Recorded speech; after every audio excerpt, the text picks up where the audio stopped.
আমার জবের থেকে আমি চশমা ইউজ করছি, আগে না, পরের থেকে 2021 থেকে যখন যেখানেই থাকি, কেন আমি ভারতের সব জায়গাতেই কাজ করি। তো 1 বছর বাদে বাদেই আমাকে এখানেই ডাক্তার দেখাতে হয়, কেন ওনার সাথে ব্যবহারটা ওরকমই রেখেছে।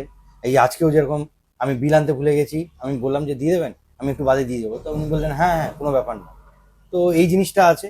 আর ফ্রেম কোয়ালিটি উনি যেটাই বলেছেন, হয়তো একটু করেছি, নিগোশিয়েট করেছি, কিন্তু উনি যেটা বলেছেন, আমি ওনাকে সত্যি কথা বলতে গেলে অন্ধ যেরকম হয়, আমার নলেজ নেই, আপনি যেটা বলবেন সেটাই। যেহেতু আমাদের ল্যাপটপে বেশিক্ষণ থাকতে হয়, সিস্টেমে বেশিক্ষণ থাকতে হয়, উনি ব্লু লেন্সেস, ফিজার lenses, high version, UV rays, তো এই জিনিসগুলো আছে। তার জন্যই আজকে 2021 থেকে আমি মানে এইটাই হচ্ছে দোকান আমার কাছে। ওনাদের এখন অব্দি যত চশমা হয়েছে, কারণ আমি জিনিসগুলোকে ওইভাবে রাখি, উনিও বলবেন হয়তো সেটা। তো আমি ফ্রেম হয়তো 2 বছর 1 বছর পাল্টাই, কিন্তু গ্লাস তো পাল্টাতেই হয়।